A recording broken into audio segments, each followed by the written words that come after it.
I think, blockchain is one of those technologies which starts to unbundle all of these things and make people realize, hey, like, why am I paying all these extra fees?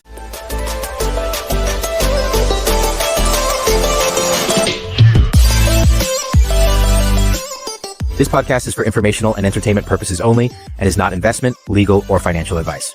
Opinions are those of the host and guests and do not reflect any affiliated entities. Investing involves risk, and past performance is not indicative of future results. The host and guests may hold positions in discussed securities. Now, please enjoy the show.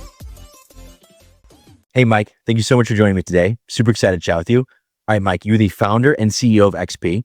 XP is a fan-first ticketing platform offering transparent pricing and no hidden fees for live events.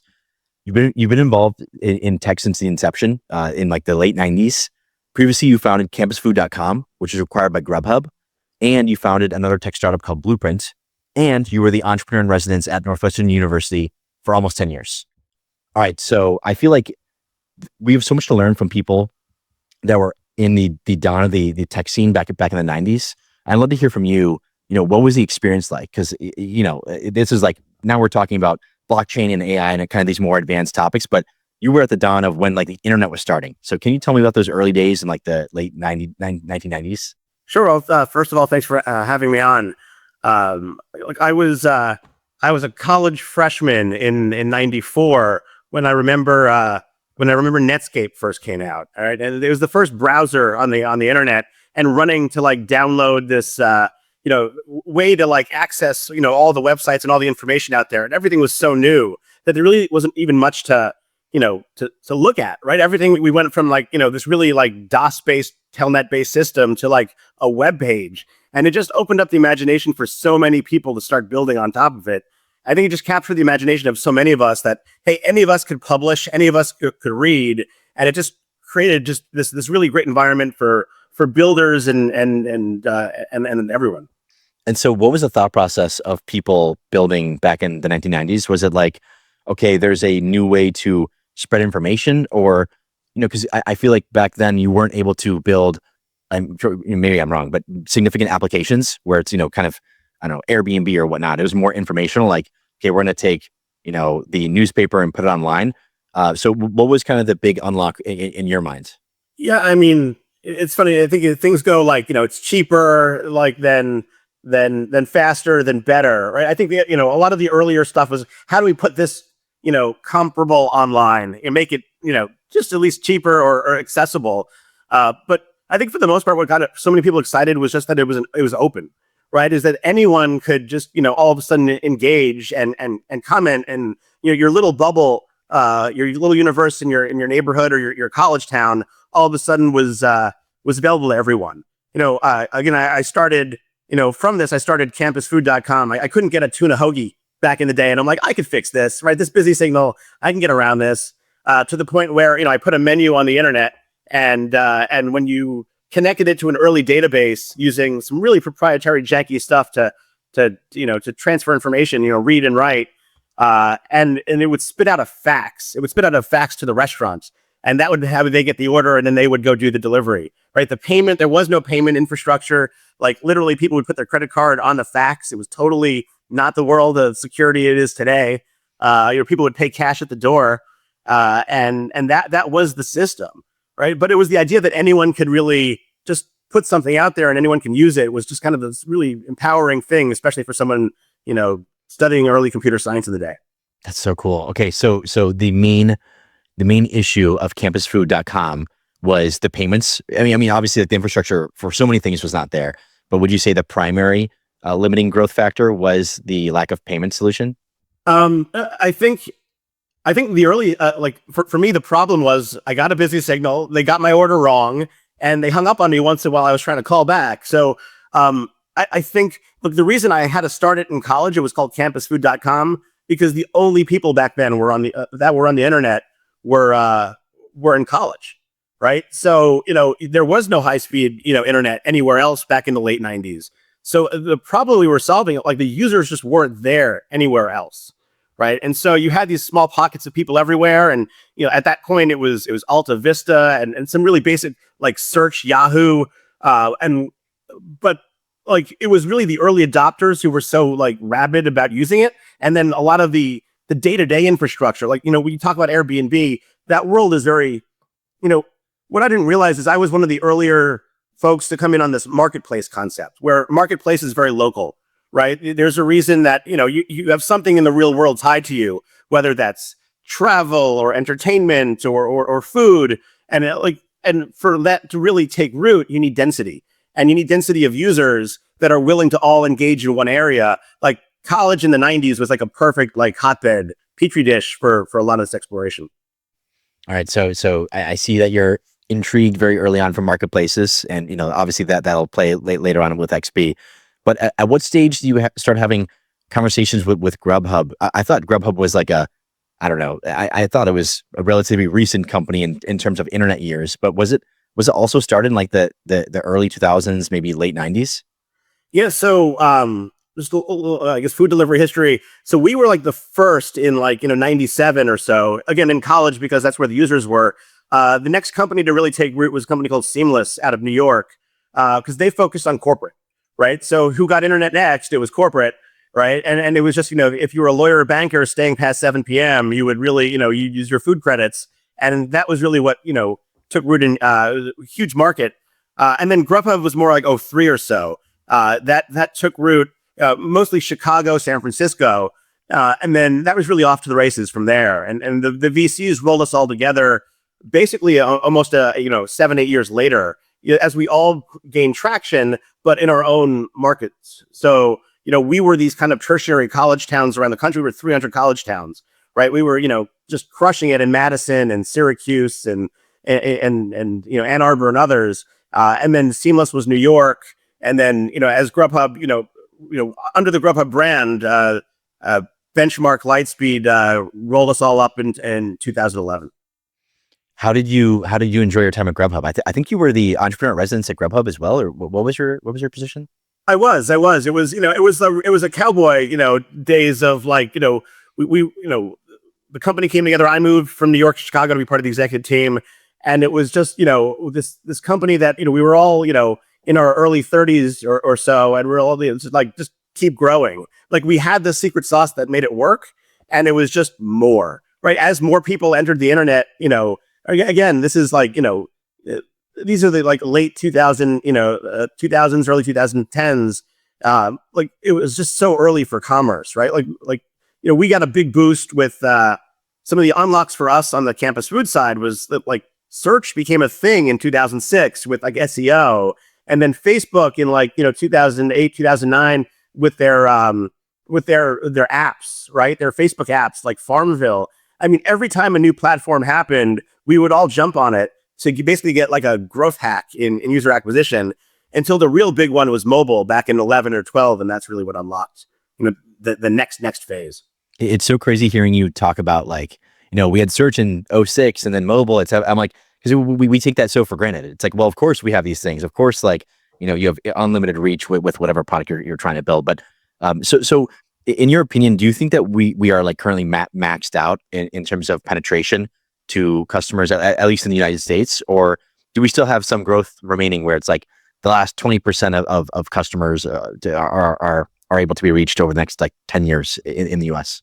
No, so I think that's what's so interesting is I think we're pretty deeply penetrated on like customer, like the ability to reach anyone, right? Like, but now it's like, well, what problems are we solving, right? So the early days were about like, hey, like we'd have can my parents use this, or will my kids use this? And now it's this kind of this inverted pyramid that every year more and more kids get born that are digital native, that it's not even a second thought. Right. So, they're growing up with like, what do you mean? My kids don't understand the difference between Wi-Fi and cell. Like it's internet everywhere all the time. Like there shouldn't be a distinction. Yeah. I mean, I'm building off that really quickly. This is a random story, but my little brother, during his high school years, they never had to organize a designated driver when they would go out partying because they had Uber. And that to me was such an alien concept. I was like, I can't believe you just called an Uber for everything. He's like, I can't believe you had to have a designated driver. That's insane. So anyways, yeah, no, it's a very, very different world when you talk to these different generations. But all right, I want to hear about your time at Northwestern, because I think that's super interesting. Of course, I'm here in Chicago, so are you. How was that experience? You were there for basically 10 years. Yeah. So, and I left GrubHub the end of 2015. was around the same time that the Northwestern launched an entrepreneurship incubator on campus called the Garage. And so I reached out to the woman that was set to create it, and she offered me the ability to basically a position at the Garage to hang out and mentor the students and get involved, and I really got to. It was refreshing. It's a mile and a half from my house, so it was easy. It was an easy place to go a couple times a week, and just watch these the next generation of students kind of like learn and build and really just see what trends were new. For me, living in the food delivery, everything was through that lens, right? I saw search and social and mobile through that lens of local marketplace food. But outside of maybe angel investing, there's really not a great way to plug in and just stay fresh and current, with folks that are like, kind of a half generation younger and like and it really gave me an opportunity to just to learn from them and like, share whatever, wisdom that they thought I had. Is that where you first heard about kind of the crypto and blockchain? Or, I mean, you've been deeply involved in tech for many years, so maybe you heard it from some other source, but was that where you first heard about crypto and blockchain? So I was at the Garage when it happened. I was definitely early to it. I think for me, it was CryptoKitties was the first Ethereum collectible project that really changed my perspective on crypto and blockchain from this Bitcoin world of money, right, to this basically smart contracts and code, right? Immutable code. And that was the aha moment where I'm like, this is really interesting. We went from this open internet to this closed internet, and this felt like the first technology which could open it up again. And I guess that's kind of what red pilled me, from then on.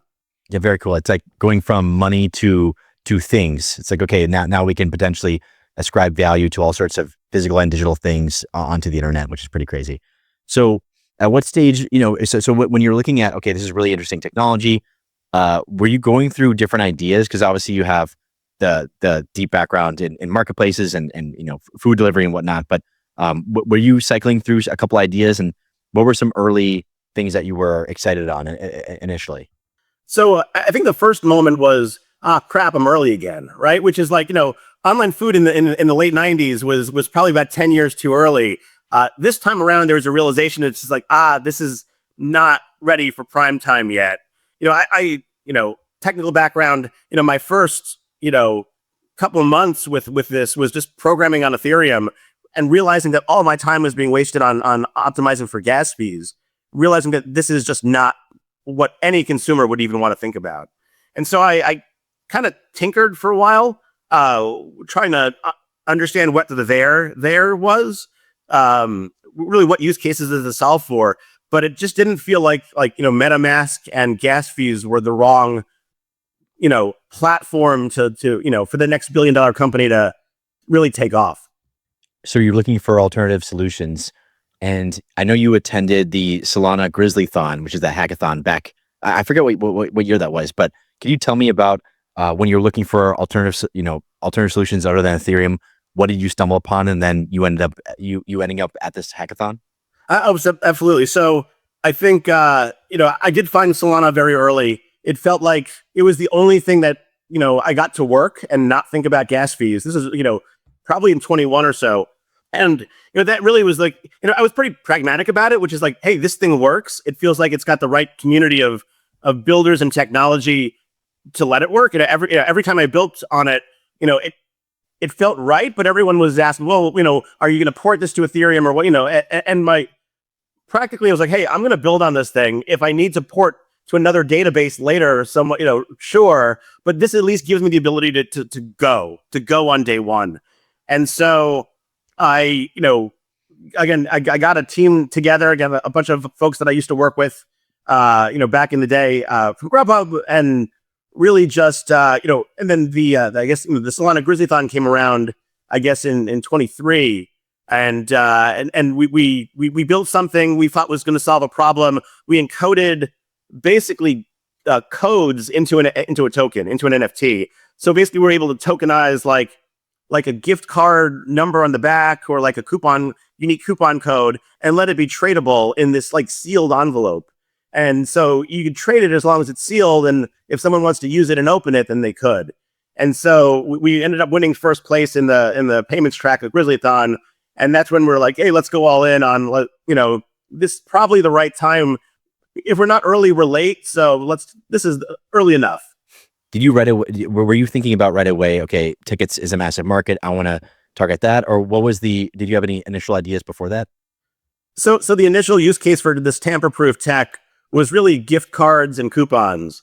The problem was no one wants to trade a gift card, multiple times because, a $100 gift card's worth $100, right? So we wanted to start in the food space, just given our backgrounds, but it just felt so localized. Like you're only as good as your pizza delivery zone, and the users aren't there. And so, look, I think when you think about blockchain and use cases, everyone talks about ticketing, right? So it was kind of the first obvious one, and also it's not going to work because everyone's done this before and it hasn't stuck. So, but it felt like the right wave. I think StubHub happened before GrubHub in the 2000s for a reason, and we jumped in. We put a couple tickets we bought to Blink 182 that and we tried to resell them on Magic Eden, and someone bought them, and we're like, this feels this feels right.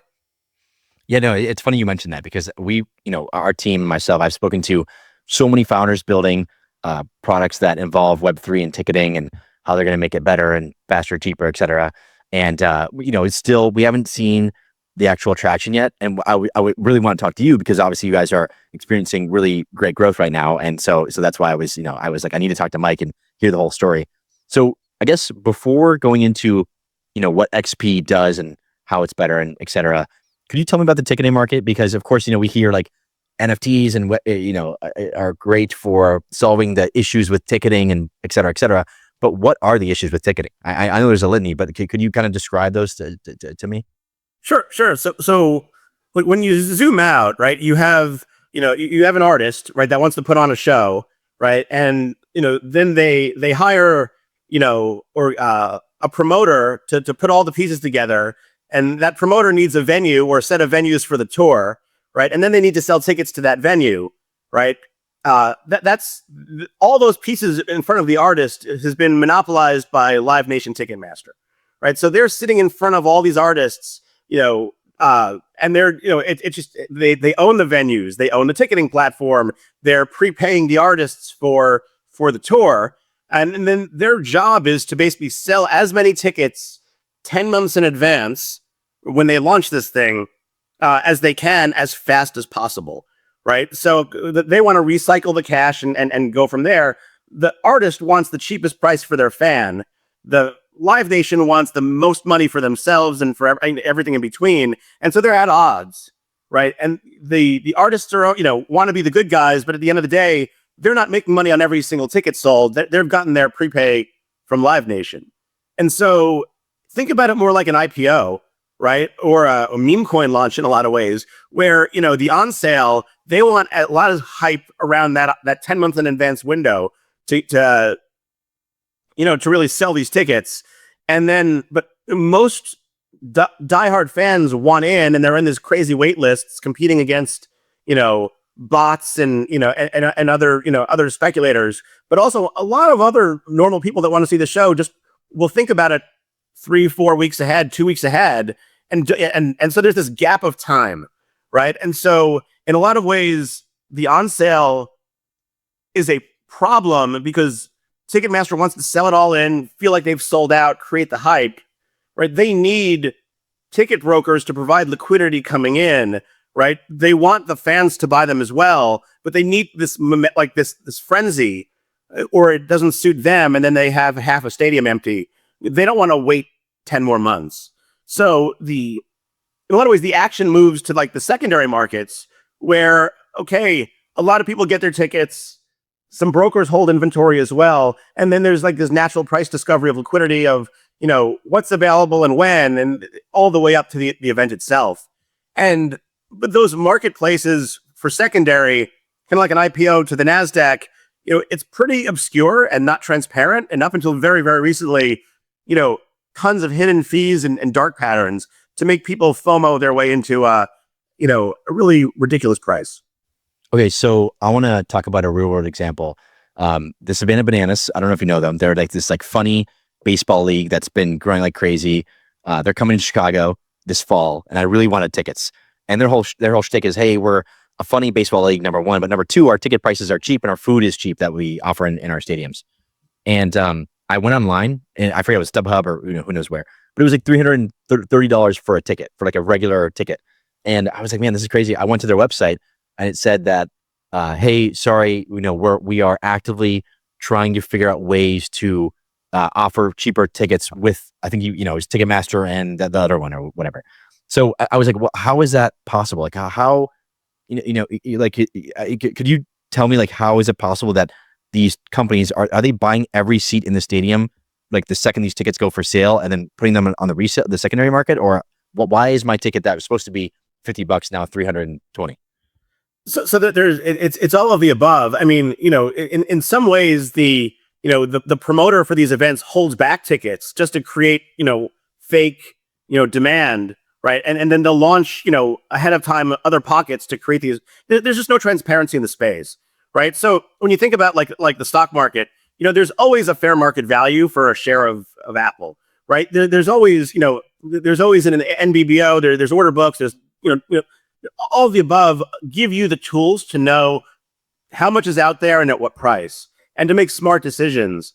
Like these things are limited. Like I think outside of the crazy events like a Taylor Swift or whatnot, where there's just unlimited demand at any price, most things have a natural equilibrium and it doesn't raise or lower that much. So there's just it's a tough industry where all these games are being played. And a lot of what I've learned was that the brokers actually play a real important, job of liquidity and price discovery to a degree, as long as not half the stadium is owned by in that group. It really reminded me of early meme coin trading of a bonding curve would happen and everyone would snipe in, and 100% of it was owned by the bots, which is just never good. You always need some amount of liquidity to drive price discovery, but it's only good if there's true transparency that goes with it. So you really want to ultimately get it in the hand of the fans, but who takes on that time premium between 10 months in advance this thing goes on sale versus a fan that wants to go 2 weeks ahead of time? And I think that's where the ultimately the arbitrage comes into play. I think as a fan, I'd much rather buy early if I knew I could resell easy, right? Like all these friction points come in the mix, and it just creates this there's an equilibrium out there now. It's not a great equilibrium, but it works for, it works for everybody but the fans, it feels like. Yeah, well, I mean, the primary issue I have is just that the pricing. It's like, if Savannah Bananas are saying it's $50 and then I go to the stadium, the stadium site and it's like $350, it's like that to me is the number one frustration. But, you mentioned all these hidden fees and whatnot. In your experience, what is the primary issue that folks are having or that fans are experiencing with ticketing? Yeah, so look, the on sale happens. These tickets are out there. They're owned by whoever wants to sell them. As professional brokers or fans list the tickets on these secondary markets. These secondary markets, the arb between a bid and an ask on this thing is up to 30-40%, right? So it's like that $50 ticket, maybe the fair market value is 100, right? At this point in time, because of all the demand. And, look, people are, that are holding my ticket, there's a price in which you can get me to not go to this event.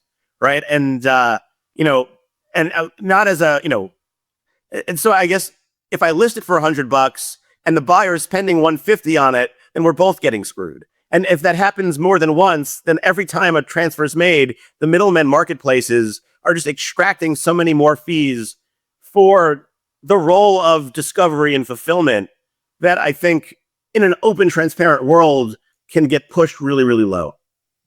So you mentioned these professional brokers. I didn't even know these were a thing. So there's folks out there that their full-time job is just to buy a block of tickets when they hit the market, and then they just resell them. Yeah, I mean, and a lot of these brokers work with the they're basically almost sales arms of the venues in a lot of ways, where the venues want this thing sold out 10 months in advance. So I guess we learned a lot about this over the last year or so, in that as we launched our first 2 tickets on Blink 182 on Magic Eden, we're like, okay, now what? Now we have a marketplace problem where we really need buyers and sellers at scale. And so, right, how do you solve the cold start problem?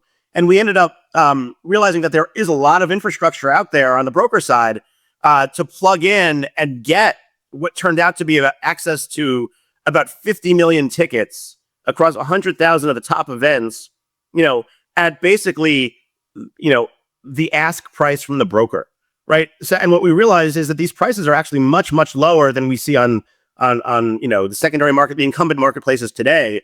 And these brokers just want to sell them, and they want to sell them for probably a small markup, but it's not these crazy markups that we all feel constantly. And so plugging into these networks and providing that discovery of inventory, I guess, was kind of a massive kind of unlock in creating the Web 2.5 version of what XP is today. But I would just think, because obviously, Web3 is like middlemen are evil, and not all middlemen are evil, but they do tend to add fees. So, but in this scenario with ticketing, brokers are a force for good. I mean, for the business owners, I would imagine they would increase cost dramatically for the end user, for the fan. I think there's a progressive decentralization happening, and if you take if you're going to smash it all from day one and compete against the end boss, which is Ticketmaster, like, you're going to get blocked up really fast. But you have to swim with the current here and figure out, not everyone is good, not everyone is bad. There is an equilibrium out there that is just optimized against the fan. And how do we start to unhook this and give more and more and more power to the fan? And to that end, there's just a bucket of inventory out there at cheaper prices that felt like a great place to start. The more fans we can bring into our ecosystem and buy cheaper, it's the exact damn same ticket. It's just you're paying more premium on StubHub because of this perceived, because people are, don't know any better, right? And there's a scariness involved here. And the truth is, these are pretty professionalized systems in the back end for fulfillment.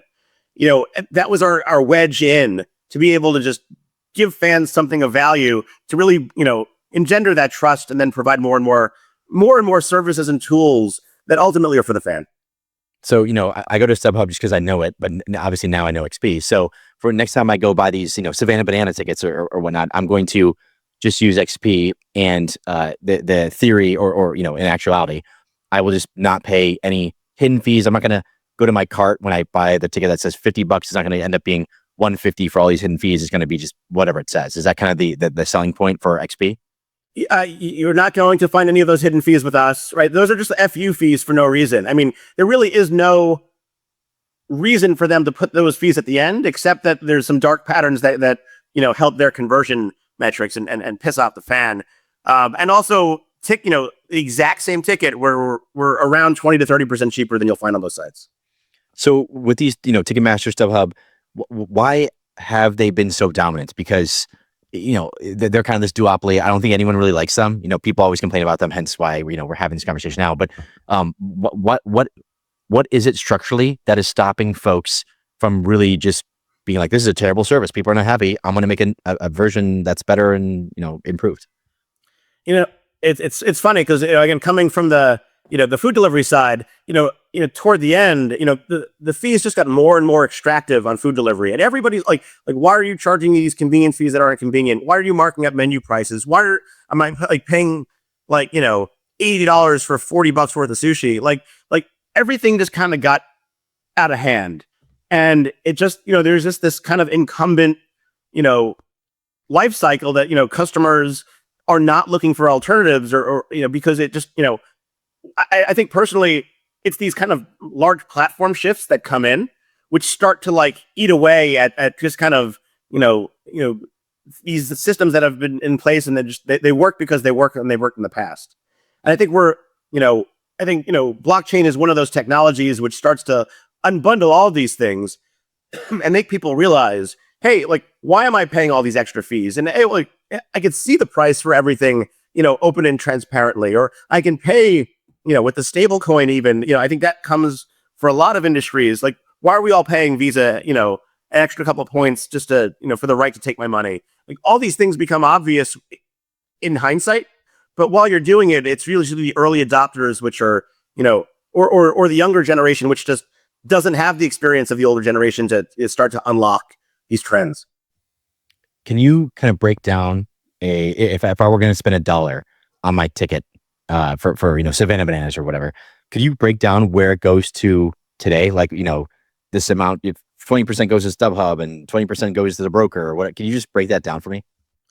Sure. So, look, I mean, again, I will encourage everyone on the on sale, get your ticket. You can get your ticket, right? If the primary, venue has the ticket available, it's probably, I would have said it's definitely the best place. Now we're seeing Live Nation play games with dynamic pricing where, sometimes it pays to wait, right? Sometimes you see this frenzy happen and it's just, I will wait a month before the event, and I will, with XP, you could track the price of an event, right? Like almost like a limit order. And, and we're very happy to give you the tools and transparency to make a smart decision and a fair price. And so, if you're really, buying a ticket 8 months after the event happened, the broker's probably making, 10, 15%, 20%, on kind of holding the cost of cash for holding that. I think the real unlock here is it's the StubHub fees, which are charging another 30%, right? So that $100 ticket, right? Add all the fees, the buy and sell fees. That's how you get the $150, $200 tickets. And again, if we can chip away at this thing, the better. And so, ultimately, we really do believe that, the fan should be able to sell their ticket to anyone, right? I should be able to find, someone on Reddit, find somebody on Facebook and safely transfer the ticket, right? XP is helping with that, and I think blockchain allows for the, smart contracts, for the, the trust that the money is where it says it is. We offer a service where it will trust that, the ticket has been transferred safely, right? Things like that. We can add this level of trust into the ecosystem, again, just to cram down the prices on behalf of the fan.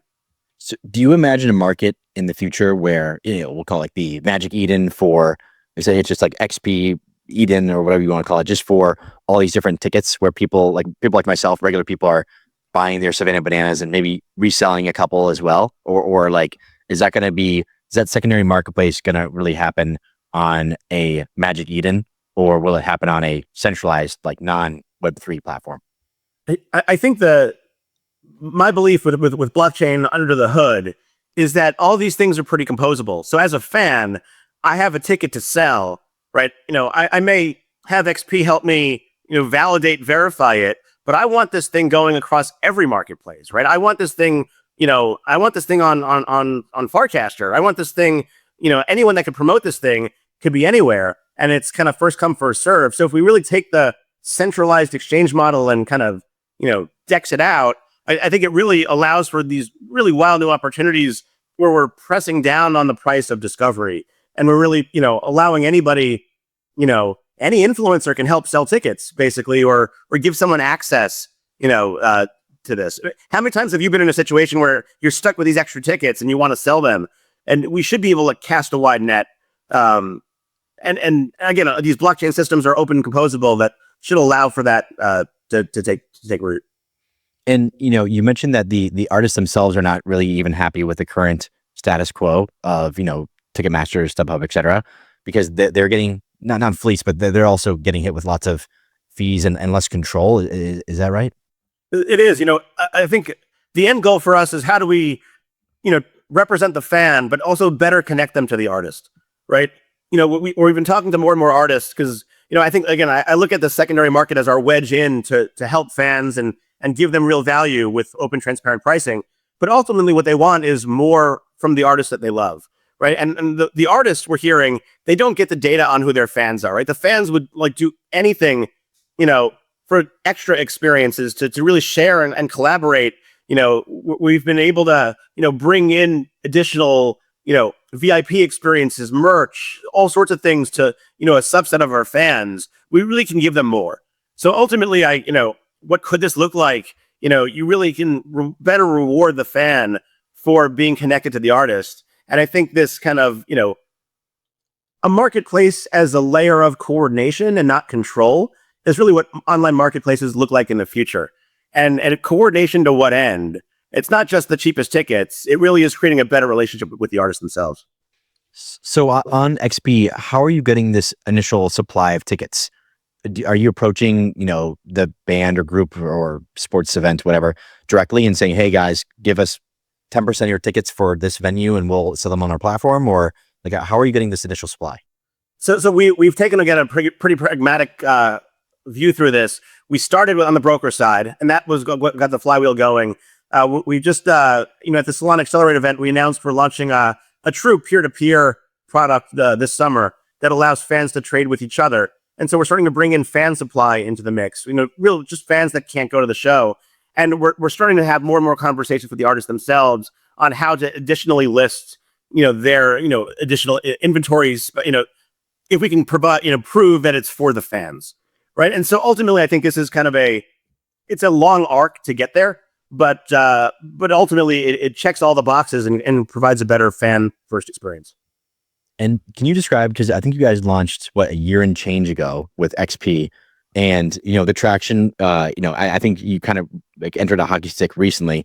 Could you tell me about those early days when, what were you trying and how was the initial user base, and what was the big unlock to reach that kind of dramatic growth that we've seen the past few months? Sure. So I think it's pretty funny. We're now in an industry where everybody hates the competitors, right? So it was really, how do we get our message out there? And just, some really, really early conversations on social media started an unlock, and we started getting a following of folks that just got fed up with, they were looking for alternatives. And so we've been lucky enough. We do have the Solana community has been great, as early adopters, and kind of where we came out of lot of EDM and sports events there as well as a lot of large events from some big winners in the Solana world buying tickets. But we just keep on building momentum on ourselves. Or it's kind of an obvious thing once you get past, hey, it works. There's trust here, and we are legitimately just cheaper for the exact same ticket. Our repeat rates are through the roof, and we're finding that once someone tries us, and that first experience is that trust is there, and the fulfillment happens as promised. They just keep coming back for every event. What do you attribute the recent kind of increased growth to? Was that working with a broker all of a sudden, or what did you do that kind of changed that? Because it was kind of hockey stick-esque. No, I think we're now selling millions of dollars a year in tickets to all the largest events. It's, at least for me, again, coming from the online marketplace side of the past, it really is it's like success. It's the opposite of death by 1,000 paper cuts. It's the paper cut approach the other way. From basic search engine optimization to basic the best practices in social media, all of these different pieces, and just being out there and transparent with our message. We've just got this just great early adopter community of that is really fed up with the existing system. So much of ticket sales people are looking off marketplace. They're looking on Reddit. They're looking on Facebook.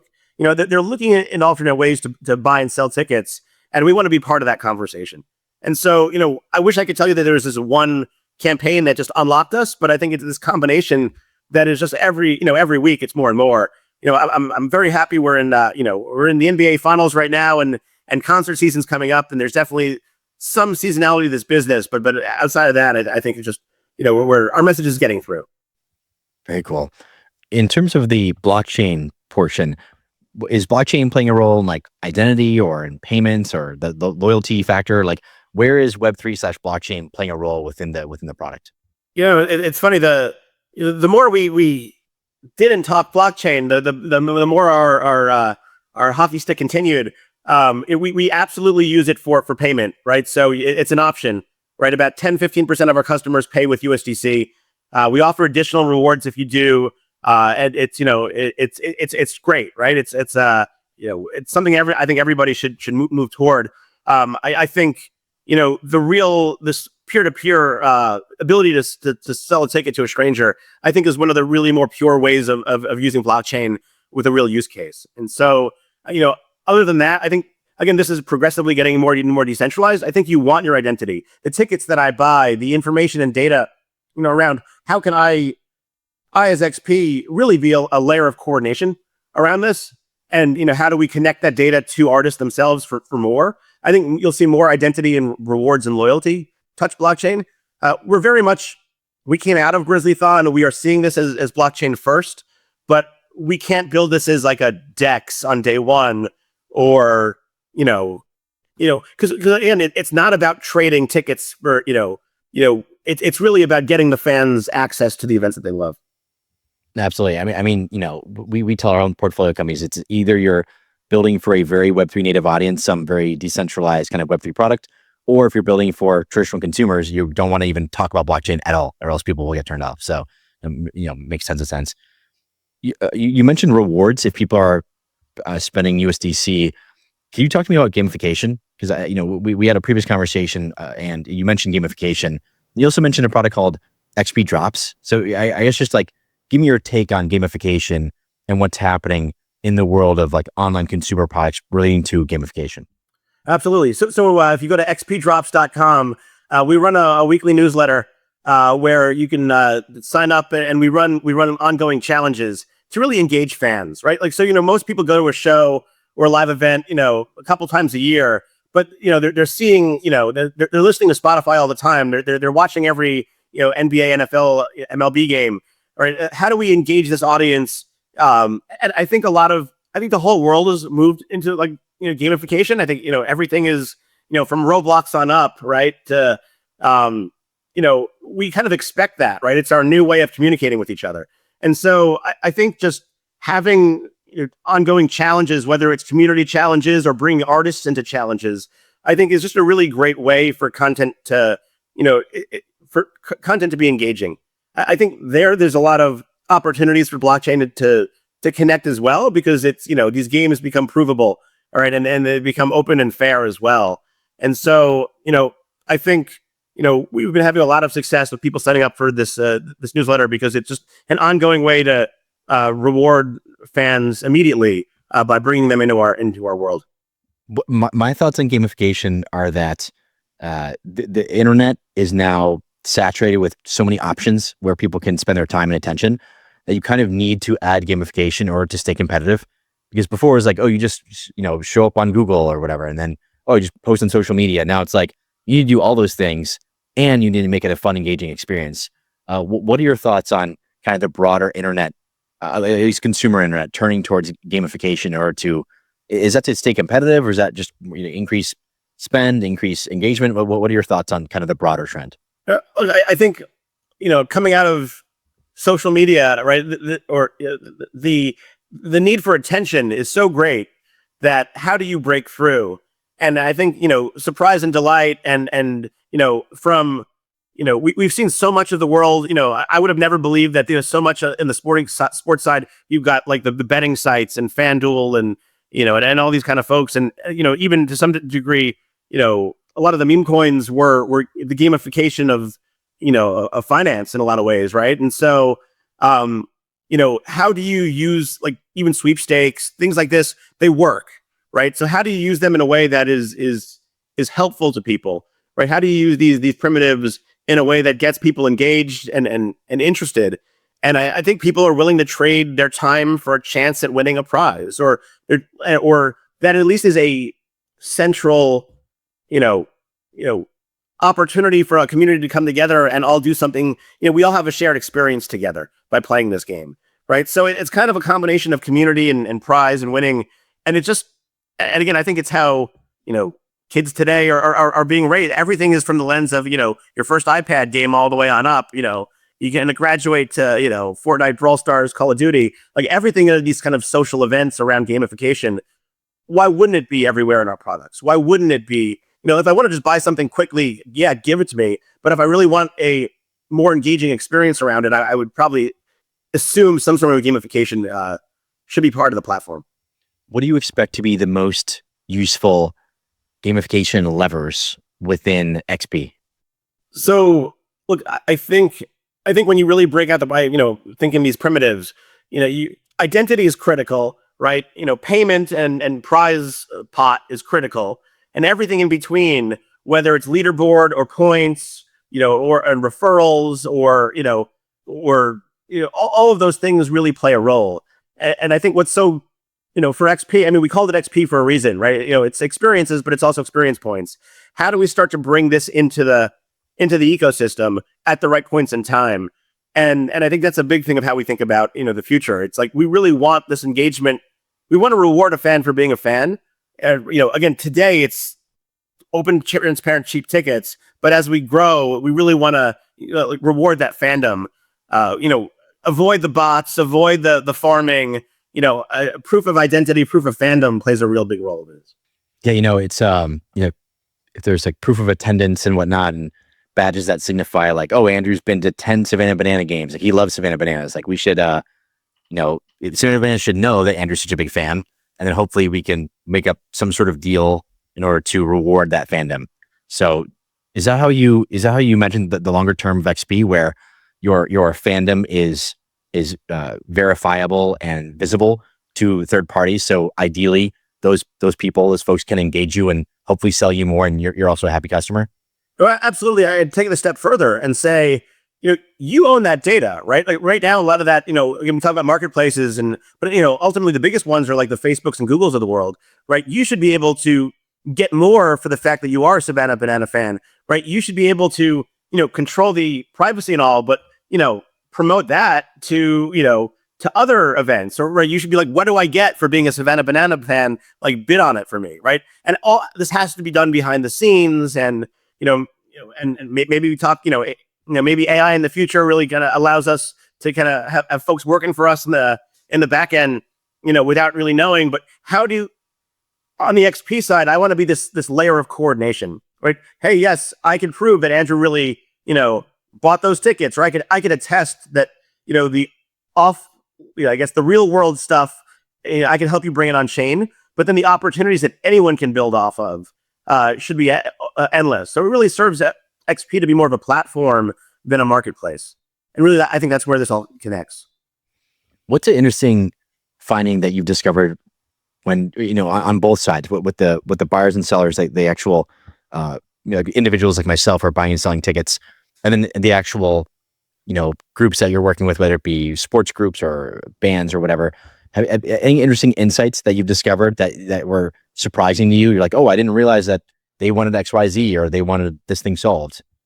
I think it's a lot more like, I think as a buyer, I always just have immediate, like, not knowing this industry before, I had so much FOMO into the process where if I don't buy it now, it's gone forever. And I think, there's always a ticket available, right? And the price, bands are pretty narrow. I mean, it doesn't go crazy, outside of, again, on a couple of, major events. And I think to that end, like, people should calm down and be, educated consumers on buying tickets.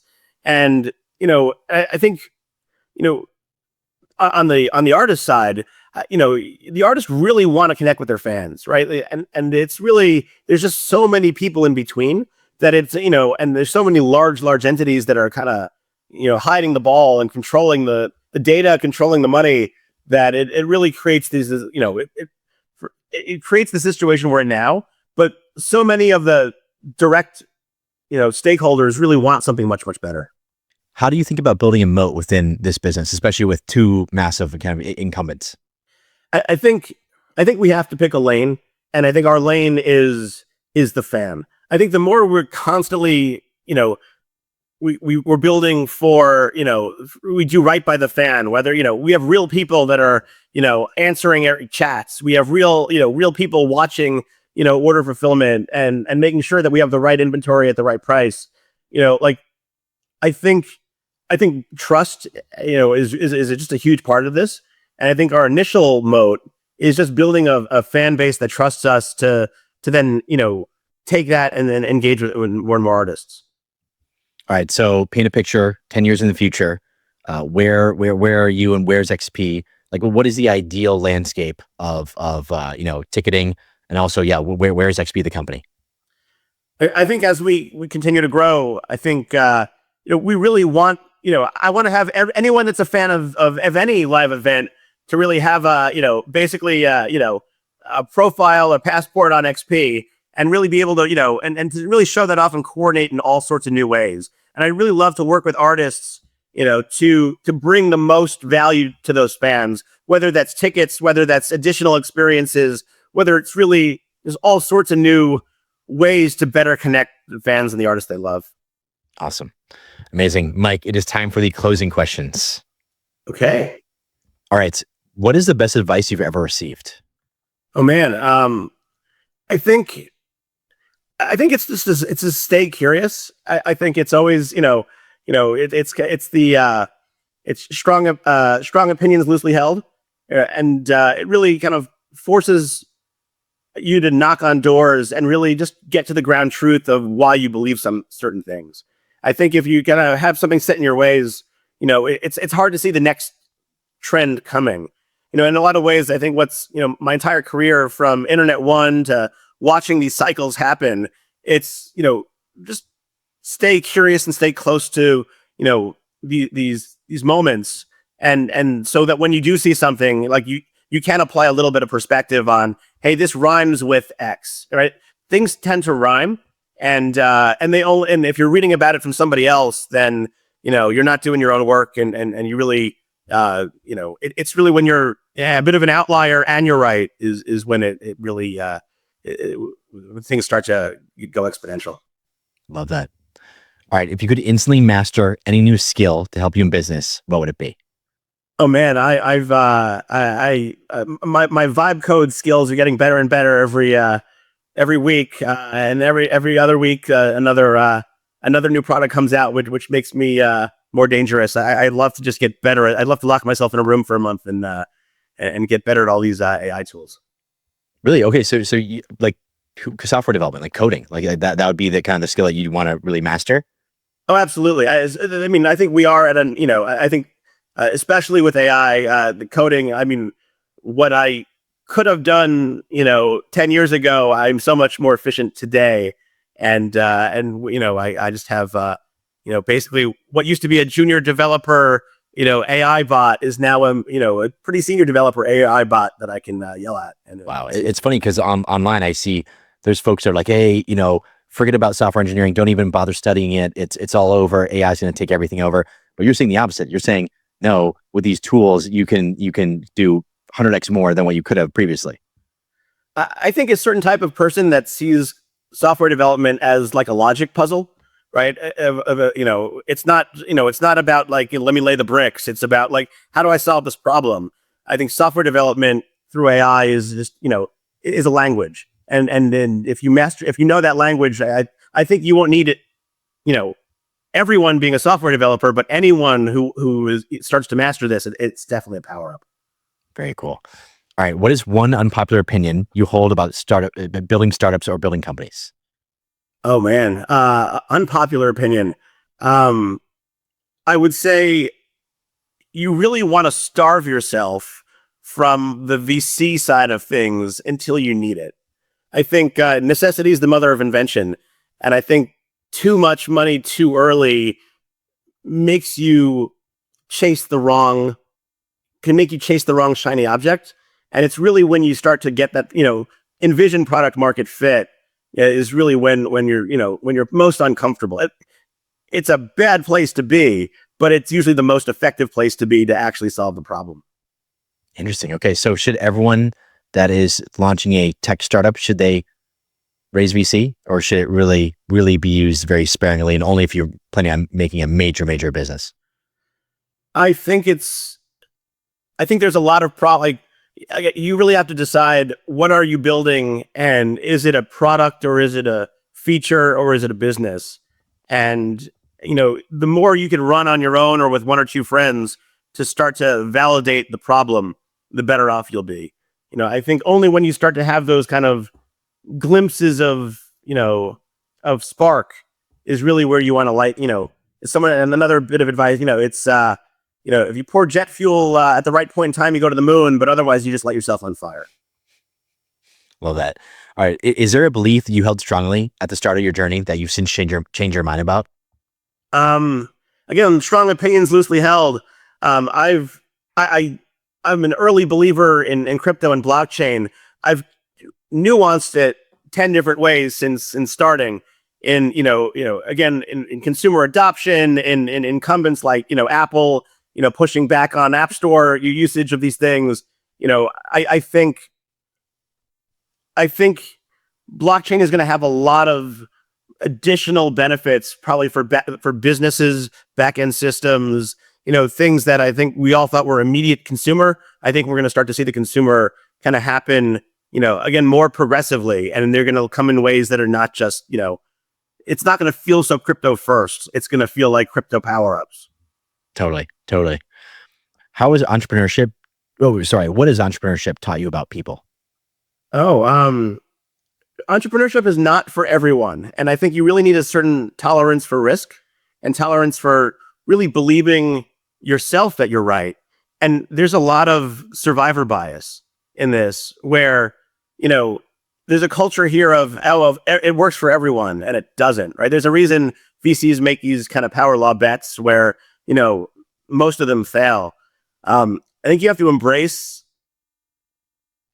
failure, embrace, again, the curiosity of what is the core problem I'm trying to solve, and am I on the right path for it? And am I willing to just change if I know I'm wrong? And so I think, I think it really is more of a personality type along the way than not. And I think it really does take a village of different types of people with an entrepreneur to really build out the right, it's not just make a pitch deck and pitch. It's really product market fit, growth and scaling, all of the above. And it takes a collective team to do that. All right. What is one upcoming concert or event that you would like to attend using XP? Oh man. Let's see. I've got Kesha and Wu-Tang on my list as the next ones over the next 6 weeks here. I'm taking my son to Wu-Tang and my 2 girls to Kesha, and looking forward to both of them. That's awesome. Mike, this has been incredible. Thank you so much for coming on. I appreciate it. Where can people find more about yourself and learn more about XP? Go to xp.tickets or follow me at Saunders 3000 on Twitter. Amazing. Thank you, Mike. All right. Thanks so much.